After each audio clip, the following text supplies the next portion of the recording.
Our guest today is a former walk-on quarterback from Purdue. He is a 5-time All-Pro, 13-time Pro Bowler, 2-time NFL Offensive Player of the Year, NFL Comeback Player of the Year, the second most passing yards in NFL history, Super Bowl champion, Super Bowl MVP, and also, now officially, a Drew Brees. I mean, cheers to that, baby. Drew, you're the man, brother. Thank you so much for coming on. Thank you. I guess we got to start with the Hall of Fame. It just happened. Yeah. It's fresh. Dan Fouts. That's how you found out. Roger himself. I know. So I share a birthday with my oldest son, Dalen. Okay. So he's born on my 30th birthday. So we had a birthday weekend. It's always Martin Luther King weekend. So really the weekend's about him, just doing whatever he wants to do. So then Monday rolls around, and my daughter, who's 11, is like the light of my life, just says, Dad, I want to take you out to eat. I'm like, oh, nice. Oh, this is the greatest. So my wife, my daughter, they're ready to go. 5 o'clock, be ready. We're going to take you out to eat. So I'm ready, and the boys are messing around doing something upstairs. I'm like, boys, let's go. You know, Rylan wants to take Dad out to eat. Let's go. And they're messing around. So now I'm starting to get a little fired up. I'm like, yo, Rylan said 5 o'clock. We're leaving the house. I'm like about to get in the car and leave them all, right? Yeah. And then all of a sudden, here's the knock at the door. And I'm like, who's knocking at the door now? We're trying to leave. You know, my daughter set this up. I just want this to be special for her. And then there's Mr. Supercharger Dan Fouts himself in the gold jacket. That is incredible. Welcoming me into the Hall of Fame. So they had me. It was a good setup. What happens when you feel that? Like, do you like think about your career? Like you think about it's got to be crazy in that moment, right? Yeah, it was like I said, like my mind was totally elsewhere. So it was such a shock. And I mean, obviously cameras, you know, and NFL films and everything too. And then all of a sudden it's the rush of emotion and just thinking about getting to that moment and just everything that's transpired. And I immediately look at my family. And I mean, honestly, I played so much longer than I ever thought I would. And in many cases, I did it because I wanted my kids to remember what Dad did. So cool, man. And then I'm looking at them and, you know, I see their eyes welling up and just, you know, lost it. That's awesome, brother. Man. So cool. Beautiful family. Walk on to Hall of Famer, brother. Not many can say that, dog. I only know one that may have a chance. You shut up. So what's the process now? Have you already thought about like what picture you're going to use for your bust? Like, who's going to introduce you? I know who's going to introduce me. You know that. I can't say because I want to make Please that do special. Not. But it's you start thinking about those. I mean, literally each moment since then has gotten me a little closer to reality. You know, at that time it's still so surreal, and you just want to pinch yourself, and you're not sure if this is just a dream. Yeah. But I'd say yesterday, before they announced it at Honors, a couple hours before, all our class of Hall of Famers, you know, got into a room. So Larry Fitzgerald, Luke Kuechly, Adam Vinatieri, Roger Craig. I mean, they're all good. Trav, you got to tell us. Dude, we're sitting there. We got a front row seat to the whole thing. Yeah. And we're seeing everybody come out. You're the last to come out. He taps me on the arm. I was like, dude, this is a great class. I'm like, yeah, Jason, it's the Hall of Fame. Did you expect to not know anyone they were saying? But how many first ballot guys? Like, I don't know. It does feel like a special class. I would say this. I don't know the last time you actually went and looked at each class of Hall of Famers. It's been a while since they started doing this. Yeah, okay. But literally every class, it's almost like each one is like, whoa, that was a great class. Whoa, seriously. Like that was a great. I mean, every one of them, it just makes you realize just how elite it is. And I think that the feeling last night after we were called onto the stage, and then all the Hall of Famers start matriculating out of the crowd and coming up on stage. And absolutely. It's like this indoctrination, like, welcome. Yeah. I mean, it's like, wow. Man. So do you go in? I know you retire as a certain franchise usually. Do you go into the Hall of Fame as a specific one? Organization? Yeah. Oh, I mean, it's Saints, obviously. No question. That was the one thing that was you already know. Nothing against Fouts, but that was a little thing that was surprising to me. Is there like a personal connection there? Like, why Chargers and not like a former Saint? So he was one of the first guys that I spoke with when I was drafted, was Dan Fouts. Got it. So cool. Obviously his legendary status. Did he tell you to just throw to the biggest guy on the field or what, dude? Because he had Kellen Winslow Sr., dude. Exactly. He had like the beginning of like this era of tight end. Oh man, for sure. Charlie Joyner and Chandler, and they were some dudes. You know, he's been great to me ever since I signed, first signed in the league. And obviously a Charger legend. Ironically, that Coryell offense was one that we ran when I was first in San Diego. Yeah. So there was a connection there too. Awesome. So that was pretty unique. Give me all the ins and outs, man. That's awesome, dog. You're going in with a division rival. Luke Kuechly. Did he give you as many headaches as he did to me trying to figure?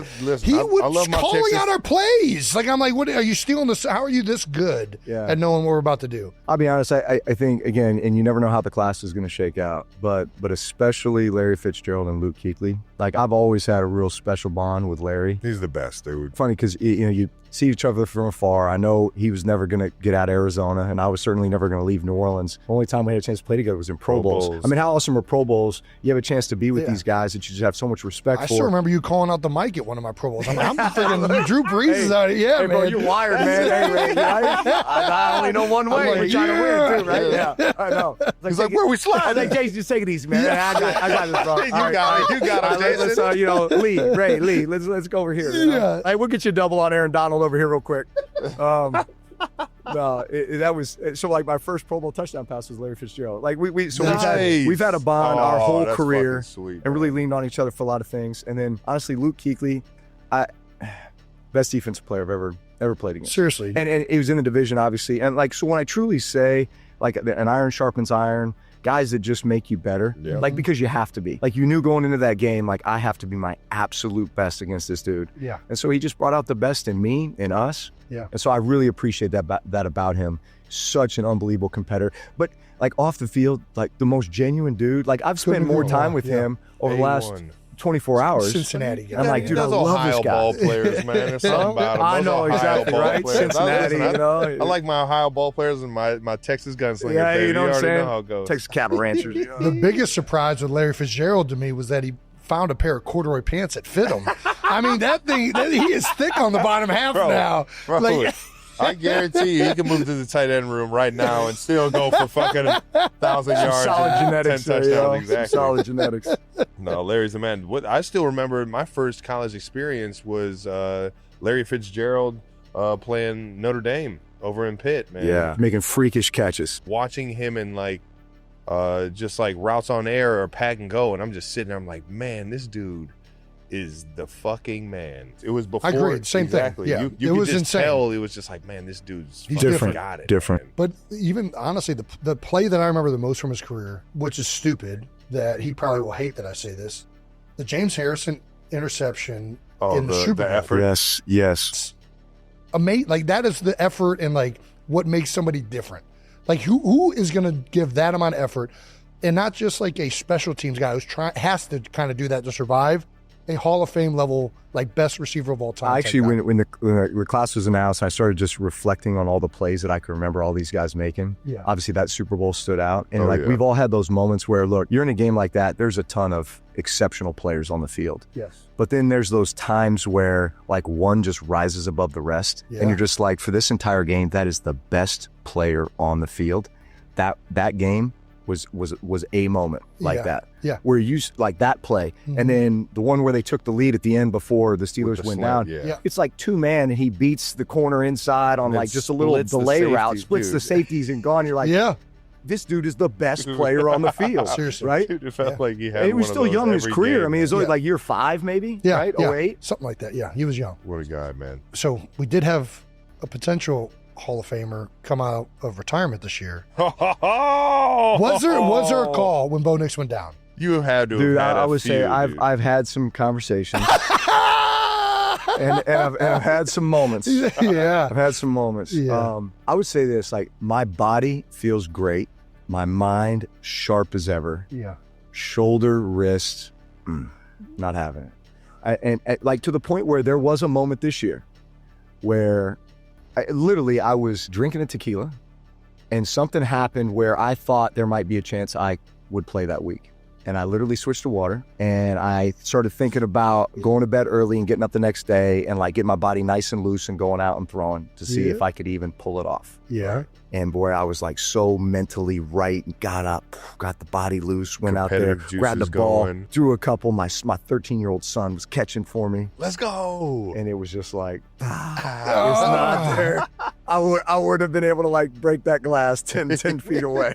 Well, you got to take the Toradol first. You forgot the Toradol. I was going to say, the good stuff was not in the system. Yeah, right. The good stuff was not in the system. But no, it's honestly, look, I'd I really think I'd still be playing if the shoulder and the wrist wouldn't have started to let me down. Sure. I started to lose quite a bit of pop, and it's one of those things where you know where to go with the ball, but can I get it from point A to point B in the amount of time that it needs to get there in order to be effective? And unfortunately, fuck yeah, that left. Man, oh man. Dude, you played with some fucking legends in the tight end room. Obviously, Tonio, Jimmy Graham, the years that I was turning into a tight end in college, were you and Jimmy just going absolutely nuts, man. And that really changed those years with like Gage, Jimmy being those basketball guys and like really being able to be that mismatch. And then you obviously Gronk you throw into the fold. Do you feel that Jimmy, I don't know, I don't want to say this the wrong way, I feel like he's never gotten the true respect that he deserves at the tight end position? Like, I want to give Jimmy some love because what he's done to change the game I don't think is talked about enough. Okay. I agree. And 1,000%. Jimmy was so rare. I mean, here was a guy who played 4 years of basketball in Miami, right? Had a 5th year of eligibility, and it was just like, I played a little high school football. I'll go out here and see if I can, run some red zone fades, which I think he caught 11 balls, 7 tutties his fifth year senior year. What's that? And at that point, look, I credit Sean, I credit our scouting department. Like, those guys had a knack for seeing like some raw talent. But even seeing through that to like, this guy, once we polish him up and like get him in this system, and he's going to be exceptional. So we brought Jimmy in as a 3rd round pick in 2011. We had Shockey. Oh, Shockey now. Yeah. That was Travis' favorite. Dude, you already know, man. You want to talk about attitude, man. Yeah. And we were doing some interesting things with Shock that honestly, like we did with Gates in San Diego. But it was kind of like this, at any time, just displace him, split him out to the single receiver side. We had this whole system of signals. We try to do it in man situations, so we got some favorable matchup, and then we just go to town over here, right? Yeah, I can relate. That became Jimmy's thing. But man, Jimmy was just a gazelle. He was just he was a deer at first. It was like, man, he could run, but he had his hips and coming out. Well, no, he had an edge. He had something to prove, like chip on his shoulder, big time. But it was a great first year opportunity for him because Shockey was the guy. And then Jimmy was kind of like the bring him in certain situations and just bring him along. Oh, yeah. And by the time 2011 came around, it was like he was ready. And then that was his breakout year. We're literally him and Gronk. Bro. Like, you already know. Going into that last season, that last game, we were playing Carolina. I can't remember who New England was playing. But they were fighting for, I think it was most yards by a tight end. And touchdowns. I think right. They both ended up with over 15 that year. It's crazy. But literally, like, from drive to drive, it was, I'd come over to the sideline and be like, where's Gronk? Like, he's 10 yards ahead. Okay, well, let's run. That's corner to Jimmy, right? Awesome. That's a good teammate right there, baby. Boom. Unfortunately, our game ended first, so Gronk got the record. But literally, it was one of those like. I wonder if they were doing the same thing. Oh, totally. Yeah. They're keeping track of it, exactly. right? For sure. That's the best, man. Honestly, the most unfortunate thing, and literally when I say like, Jimmy and I cried on the phone together when we traded him. Man. Cried on the phone together. He was with us for 5 years. And could you imagine what 5 more years would have been like? Right. At a point where we were just so, like, the chemistry was so strong, right? You guys created a whole new play. Like, there was like the goal line fade, and then there was the Jimmy Graham just fucking throw it to him. This dude would literally just go and post up like in the paint. Yeah. And it was like it was a fade, but it wasn't a fade. It was more just like a jump ball. We had 5 different back shoulders. That's crazy. Right? It's crazy. It was the DB's here back shoulder, or I'm just going to stand in front of him and you throw it up. There's the bottom line is if you're 6'7", 270, there is nobody. A dude could be standing right next to you. There's still a place I can throw the ball to you. Man, my 270 looks way different than that 270. This does bring up something to me that I do want to. I have never understood why doesn't every team just have one guy that's a monster that is a guaranteed touchdown? Like, think about like the tush push, right? It's a guaranteed first down every time you're first down. There are so many goal line stands throughout a year that happen inside the 5. If you could every time know you got a 6'10", like just get an NBA guy that wasn't quite good enough in the NBA and just throw him a jump ball. I don't know. Is it harder than that? Am I making this? Yes, it's way harder than what you're making it. Are you kidding me? Okay. Well, I don't. That's why I'm asking. I'm asking 2 guys that would know. I don't think it looks that hard. And maybe have him rush on kick block too, so he can be, exactly. He's got a little special teams value. There you go. That's all you need. Just bring Shaq out of retirement and throw him the ball. He's still going to catch it, right? But to your point, I think there was like I think Gates revolutionized the game in a lot of ways. I mean, really before that, Tony Gonzalez, Antonio Gates, Jimmy Graham. right? These kind of basketball guys that came over and applied a lot of that skill set to what they were doing as tight ends. Jimmy was all heart, man, all heart. And I really wish we could have had 5-7 more years together. You already know. I had to show him some love, dog. Yeah, appreciate Good job, that. Trev. So Hall of Fame, but it wasn't always roses, right? It wasn't always the easiest thing. Mentioned earlier, walk on at Purdue. Early in your career, like a lot of turmoil coming from the Chargers to the Saints. What was that like? Like a lot of people, you had the injury and what's going on with the shoulder, all this stuff. What was that like for you at that moment? The injury was devastating in San Diego because I really there was a moment where I thought I wouldn't play football again. I'd been through a lot with the Chargers. I got drafted there in the second round to back up Doug Flutie, which was the best thing that ever could have happened to me because Doug Flutie was my style of quarterback. We were both undersized, right? Yeah. He was 5'9.5", $180, right? But the guy had played 22 years of professional football. Right. 4 different leagues. He was Mahomes before Mahomes from the perspective of like the niftiness. Magic. And just making it happen outside. Yeah. And we would do a lot of under center stuff because it was kind of a bit more pro style, 2-back, I-back field, running power, running different weak lead schemes. And, you got LT, and then the play action, LT, right. and Lorenzo Neal as our fullback, right? Dude. Low. Yeah, man. And Doug Flutie at times would backpedal a 7-step drop from under center. When's the last time you saw that? This is like Fran Tarkenton stuff, But like he was just an old school dude. Yeah. He did push-ups, sit-ups, ran hills, and played basketball. That was his like strength and conditioning program, and just threw the ball, just played ball. He was like backyard ball. Hell yeah. But he was the epitome of, I got to get the ball out a little bit sooner than normal. Just put a little air under it, right? So that little 2-ball, man, just right? Yeah. Just lay it over the wheel in front of the safety to that end cut before he's out of the grade. So like his level of timing and anticipation was second to none. So I learned so much just from observation and watching him. Had a chance to compete against him my second year, won the job, and then he backed me up for 3 years after that. Now I was benched 3 times in those 3 years with Marty Schottenheimer. Yeah. The first one I deserved it. The second one kinda. The third one I didn't think I deserved it, and I was pissed. Yeah. And had a knockdown, drag-out, screaming match with Marty Schottenheimer on the sideline in December in Pittsburgh, and then in the hallway after, and then in his office the next day. No. Holy cow. And at the end of the day, like I knew this. Marty was always making decisions that he thought were in the best interest of the team, even if I didn't agree with him. Yeah. But I love the man, and he developed me in so many ways, character, leadership. But I love and respect that man so much. But finally kind of got to the point where through those ups and downs and through that adversity, I'd earned the starting spot, made my first Pro Bowl in 2004, kind of team goes to the playoffs.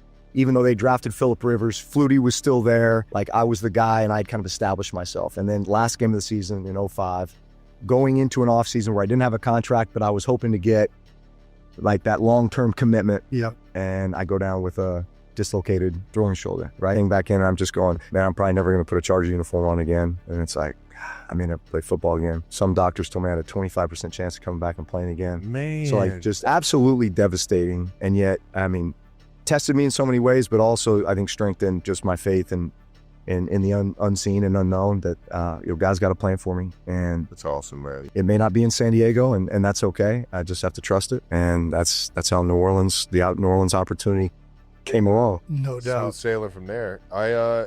Dude, do you think the QBs in today's game are on a real short leash? Does it feel like that, or do you think it's fair still that you gotta show up when you're called upon? I think we do most of them a disservice. I mean, look, there's high expectations, right? And Exactly, I think it's the coaches are on short leaches. The fan bases, want a winner now. Yeah. I mean, you look at Sam Darnold and everything that he's overcome. I think Man. it's a highly inspirational, No story doubt. and journey. And there's a few others like that. Baker Mayfield, Yeah. kind of a similar situation. I think there's so much to play in this position, as you know. That's why I got out of there, dude. Former Q. Exactly. Always ready for the double pass. Whenever. always ready for the double pass. So, Like you said, I don't know if I can get it there anymore, so I'll just lateral. I can still pitch at 5 yards. I'm good. Yeah. I think there's, in most cases, too, these high draft picks are going to teams that obviously have a lot of holes to fill as well. Yeah. And Yeah. so I think, who was it? Aikman was saying. Aikman had a that very good a lot quote of these this year. organizations are failing these QBs more than they're failing It's the true. organizations. Yeah, it's true. I mean, when you play the game long enough, you can pinpoint it. You can see which ones that are maybe getting that disturbance that you're talking about, and others that are just, need to make those strides? I would say this. I mean, look, I sat for a year behind Flutie. So valuable for me. Mahomes sat for a year behind Alex Smith. I'm sure. So valuable for him. Brady sat for a year behind Bledsoe. True. Aaron Rodgers sat for 3 years. Jordan Love sat for 3 years behind him. There is something to sitting for a period of time because you will glean a ton. And then when it is your time, a little more of like feeling like you've earned it too, and this is my opportunity. I've been preparing for this opportunity. Here we go. As opposed to if you're going to throw a guy in the fire right away, man, there's going to be ups and downs. You just got to be ready for it, and you got to be patient with it. No doubt. And I think it's also like when you go into a room with a guy that's been doing it for a long time, so many of these guys, like the coach is one thing, but seeing a player playing the position and how they prepare. Like I do remember this vividly. When we drafted Carson Wentz, they purposely went and got Chase Daniels because he was with you in New Orleans. And like they were doing, is like showing Carson how you prepared. Yeah. He's like, we're going to get in at 6 a.m. We're going to do this. This is how Drew prepared. And like all of that, like it's so important to have that perspective of it for some of these young Qs as well. I have two theories around when a quarterback's going to be ready. Yeah. Number one is having a great veteran backup or veteran starter who starts in front of you for a period of time before you then have the opportunity, which is kind of what we just talked about. Right. The second is I think you need roughly 50 high-level starts before you are really like there and ready. Yeah. Those high-level starts could be college. Okay. Like plenty of times we've seen this potential drafted, but they only had 15 college starts. Well, if that's the case, it's going to take them 3 years before they're ready. I'm just telling you, right? So then start looking at the guys like Brock Purdy, undersized, all these things, like 50 college starts at Iowa State. So I can tell you, most of the times when they stepped foot on the field, they were the underdog. Yeah, right? Ball, he was having to He was play, throwing a lot of they were balls having to punch well above their fighting weight. Oklahoma, Texas still in the conference, everything. Right? Yeah, You know what I'm saying? Some You know what I'm big saying? games, yeah. So he comes in and you're like, okay, he's got some experience. Like he's got something to him. Hence why maybe the success happened a little bit quicker. And he's playing for a really good team with some good players, right? There's some other examples of that. But yeah, I think it's the number of starts really has a lot to do with their readiness. Yeah. I think to step into that role too. Okay. I like it. How about I got Chase Daniels making a hell of a fucking living in the NFL, huh? We don't need to. Come on, stop. All three of us played with him. I know. I love Chase. Chase lives down the street from me in Does San he? Diego right now. Yeah. Hell yeah. I got to bust Chase balls. I think the last stat I saw, the most money earned per snap in the NFL than any man in I've history. heard that same stat. I think it's got to be Chase, accurate. well done, bro. Well done. Hacked it. Hey. Hacked the system.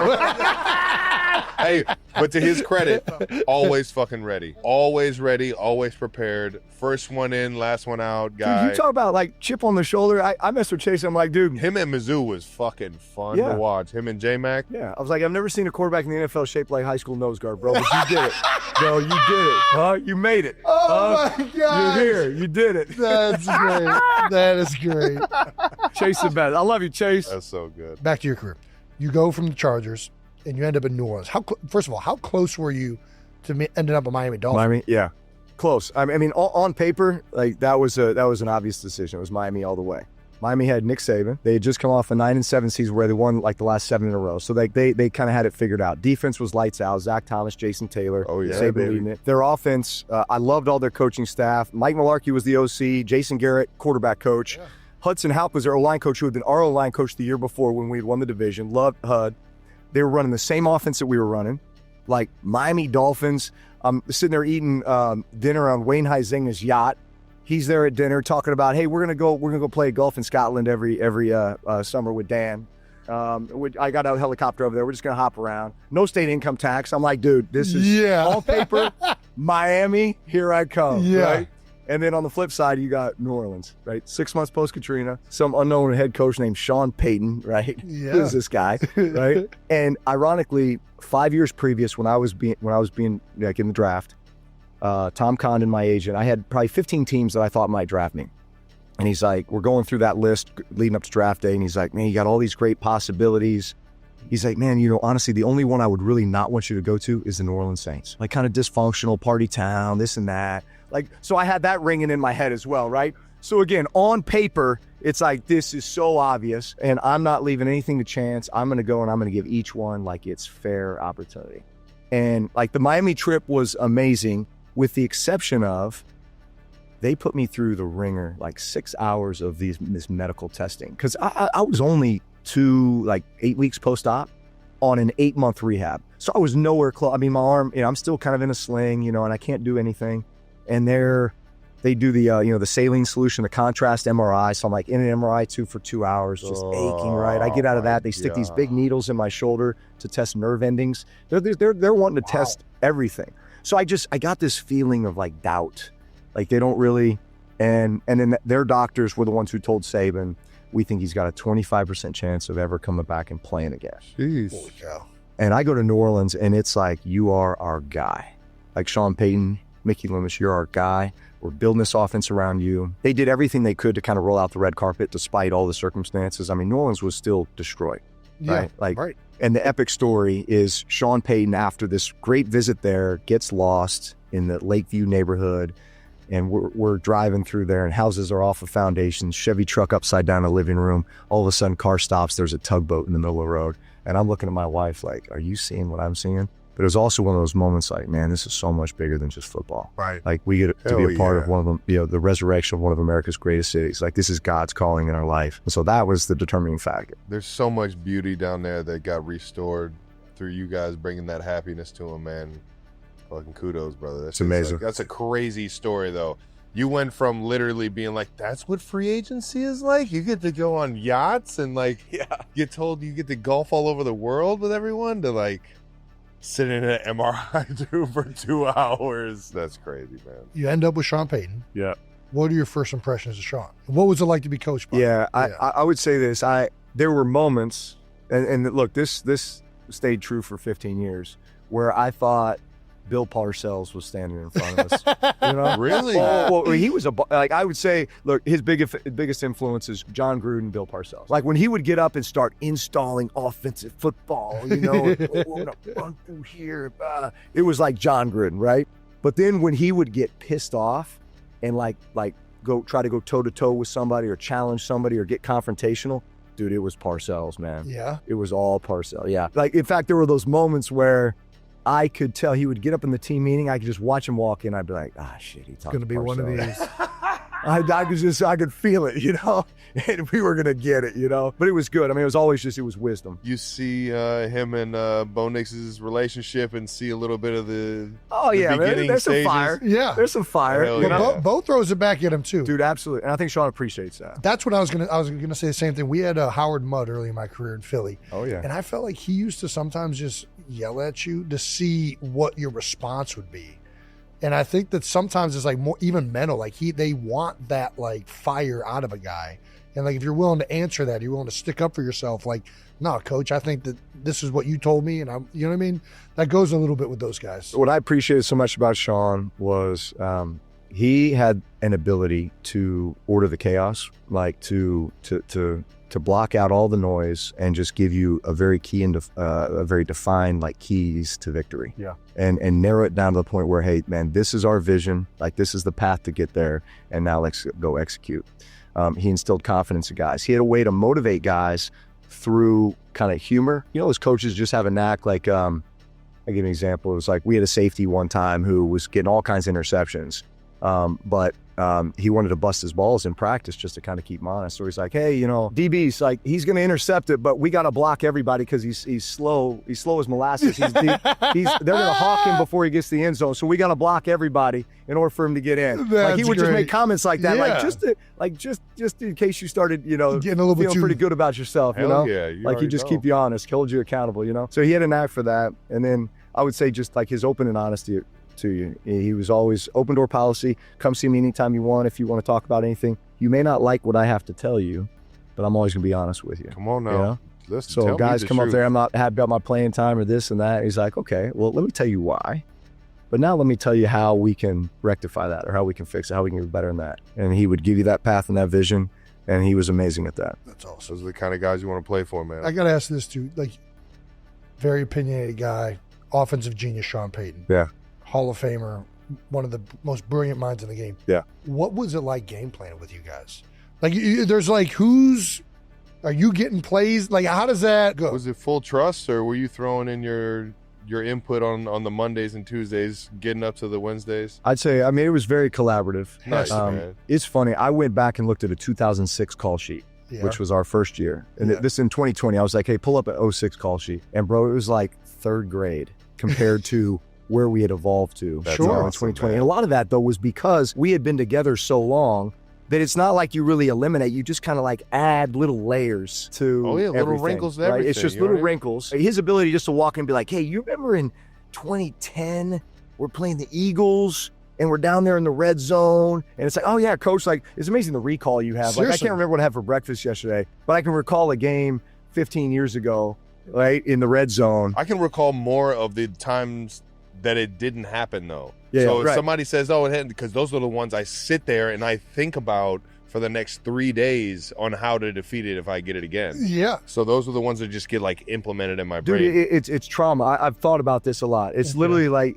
you have these traumatic experiences on game day because it's either something that was like a disappointment that then just lingered and you just like hyper analyzed for the next week, Dude. right? Or it was Exactly. kind of like one of those like a bit of fear, and it was like some chemical reaction in your Where brain you're that just timid like or- seared yeah, it. exactly. I'm getting Seared it into your goosebumps right brain? now thinking about this. Yeah, seriously. Yeah, for sure. But- Trauma, I like that. No, Staring at the ceiling. Why didn't I go left? Why didn't I just outside release this? Oh, yeah. That was it. That's all I had to do. No, but you're right there. I wonder what it would be like as a young quarterback coming into a system though that was literally like a 15 years worth of, PhD work to get it to that point. Right. And then all of a sudden it's like kind of having to go back to, square one. Right. Because we did evolve so much and there was such a level of trust. Like it got to the point where I knew what he was going to call, when, how, why, right? That whole play caller's intent. I mean, we were just so much on the same page. That's awesome. And then the bro. communications on the sideline were awesome. Like fourth down, you got to play. You like, hell yeah, coach, I got one. All right, let's go. That's Yeah. awesome. Hell yeah. It's the best kind of moments, man. Right. We got to ask you this. We've been asking this for a little bit. Fill in the blank. People forget that blank was a problem. Kind of like somebody that, like, we already kind of did a little bit with Jimmy, but he's not really that forgotten, I guess. yeah. Listen. I'm going to get a plug for my guy, Jari Evans. Jari Jari Evans. Evans, you got to teach us a little something. Who's This- Guard. Or right You don't guard. know who Jari- Yeah. Yell at me, Top dude. 15, I always thought it was top- Jari Evans, so I'm sorry, Jari, but yes. Future Hall of Famer. Yes. He was in the top 15 this year. He was top 15 Fuck last yeah. year. Yes. Like he Philadelphia native. was Philly native, Yeah. exactly. 5-time All-Pro. Mhm. Like I think for a long period of time, best guard in football. Well, it was him and Carl Nix, both of those guys. Absolutely. were Having those two dudes- unbelievable. You want to hear a good Carl Nix story? Please. Please. All right. So we draft Carl Nix out of Nebraska, like 5th round, which was just a steal, just like because he was one of the most giant human beings you've ever seen, right? Like 6'4", 360 or something. So we have a bunch of injuries. All of a sudden, he's starting at left guard. This is 08, his rookie year, like week 2 or 3. So like, dude, he's fish out of water. And we're short now at O-line too, because the guy had gotten hurt. So we're hot practice outside New Orleans, and he's taking every rep, first team, second team. So he's like 35 consecutive plays in, and he's just dragging, sucking air, like it's thick outside. And O-line coach Doug Marrone is just on him, on and on him. And like I'm stepping up into the huddle again to call a play, and Carl is just kind of bent over, just sucking air. And Marrone, just to kind of make a point, he goes into the huddle to grab Nix to like, stand him up. And I don't know what came over me, but like I just have a rule that when I step in the huddle, it's my huddle. Mm-hmm. I want all eyes on me. I'm leading this. Yeah. And so when Marrone stepped into the huddle, I didn't even think about it. I just reacted. I grabbed Doug Marrone and I threw him out of the huddle. Oh my gosh. And I said, I got him. Yeah. And I looked at Nix and I was going to kind of help him up and be like, come on, big fella, let's go, 10 more plays, whatever. Yeah. And Nix just kind of stood up, like bowed his chest down. He looked at me, he's like, man, nobody's ever going to touch you. Hey! Like, you got my back, boy. I got That you is for life. awesome.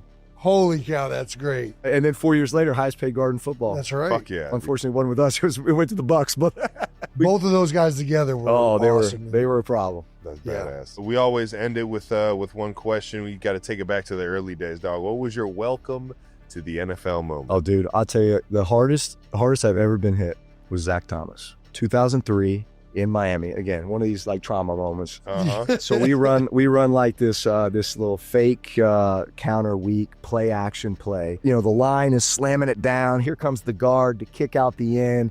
Back just kind of chipping off the edge out in the flat. And then you have some exotic down the field route concept.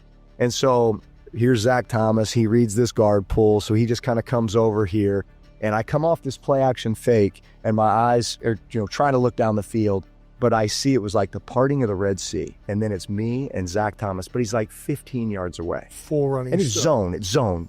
Zach, you're supposed to be like deep middle or like hook over here. Right. But it's one of those like, oh, nobody's accounting for me. I see it. And he just starts hauling ass. And it's one of those like, oh no. I got time. He's got to take like 15 steps to get to me, right? He closed that gap so fast. And I had to cut this ball loose so much earlier than I wanted to. And I just felt like this is going to be bad. And I threw it and just kind of tried to like spin, turn. Yeah. He hit me so hard. Like I think I did like a double backflip gainer. Landed on my head. Now they did throw the flag because he did. He hit me square in the side of the head. Yeah. Threw the flag. I underthrow the ball by like 15 yards. It gets picked. Sam Madison or Pat Surtain or one of those guys. But they throw the flag, so we get the play. But I was just like, oh my God, like, is that how hard these dudes hit? Yeah. That's crazy. That's dog. amazing. Right. Yeah. I do want to ask you, Darren Sproles. Oh, We didn't talk about you him at already all. know, yeah. What was Sproles? I mean, one of my all-time favorite teammates. All-time favorites. So first thing I'd say is like, leadership comes in all shapes and sizes. All right now. Hey. And that dude did not have to say a word. Right. Like, you just watch the way he works and watch the way he approached his craft. Yeah. Like, every rep was a Super Bowl rep, a Yeah. full speed rep. Like, I love that dude so much. He was my workout partner in San Diego forever, like just in the off seasons. And actually the story goes, 2011 is the lockout year. I start to get the feeling as we're working out that off season that Reggie's going to get traded, right? And we're all on our own. Like, we're not back at the facility. So there's a lot of just craziness. And right before the season starts, we trade Reggie to the Miami Dolphins. And in the meantime, like, I'm calling Sean Payton and I'm like, we have to get Sproles. Like, I'm sitting here throwing with him every day. Yeah. And he was having a little riff with the Chargers. Yeah. And I was like, if we're trading Reggie, we have to get this guy. So sure enough, that happens. We have him for 3 years. Like, we were together. He was drafted to the San Diego Chargers in 2005 when I was there. Okay. So our running back room was LaDainian Tomlinson, Mike the Burner Turner. You remember Mike Turner? Hell yeah, bro. Big Mike T. And then Darren Sproles. And Darren Sproles was our little scat back. But he's a generational player. Hell yeah. I think if you're going to watch a choice route reel, like, how do you just arc release out of the backfield, set a linebacker up with a vertical stem, and then break out, crossface, hook it up? It used to drive me crazy. Anytime we would get, and this is before they started doing like the 5-man fronts with the run and zone. Every other time they bit a bear front, it was man covers. I'm like, why the hell are we not just throwing it to Darren Sproles I'm dead serious. It used to make me mad. No, totally. Like, nobody's going to guard this dude in space. Yeah. Just throw him the ball. Who's going to tackle him? Like, I was furious. Here's my other Spolsy story. We're on a 2-minute drive, 2013, against the Niners. That Niners defense was stout, right? Yeah. So here you are, Yeah. Navarro Bowman, Patrick Willis, Yes. okay? Studs. We're kind of approaching midfield. All we need is a field goal, so they start trying to light us up, right? And I remember at one occasion, I know it's going to be man, and here these two guys are lined up in the A-gaps, and they're going to hit it. And I know I got Jimmy Graham matched up on the matchup I want, but I also know we're going to have to hold up for a second. So I remember just like looking over at Sproles, I just be like, it's going to be like, Navarro Bowman. I'm like, hey, bro, just bow up just one time on me here. Please. And Sproles, he gets in there. He was an underrated Dude, blocker, I man. know. Seriously. Like this low center of gravity. He Yeah. was freaking all Fearless, heart, man. man. He was all Fearless, heart, all dog. effort. I love the dude. Like, he would step up and do that whenever you needed. He was a stud. One of my all-time favorites, man. That's awesome. Drew, you're the man. Thank you for so the much, stories, brother. Yeah, bro. Congratulations. Absolutely, man. Thank The you. legend, dog. Kylie Kelce was brought to tears during a recent episode of the Not Gonna Lie podcast when Travis Kelce made a heartfelt promise that surprised everyone listening. What began as a light, sincere conversation about parenting, family life, and raising children in the spotlight turned emotional when Kylie shared that she didn't care whether her kids became athletes, only that they grew up with happy memories and a strong sense of belonging. Smiling, Travis leaned toward the microphone and promised that when Super Bowl 60 arrives, he will personally take the kids so they can experience the biggest moment in football, simply as children enjoying it, not as anyone's famous relatives. The unexpected gesture left Kylie speechless and visibly emotional, a rare sight for someone known for her composure in public, and the genuine moment quickly became the most shared clip from the episode. For their family, that promise transformed the future game into something far more meaningful than a sporting event. It became a symbol of love, togetherness, and the quiet devotion of an uncle who puts family first behind the scenes.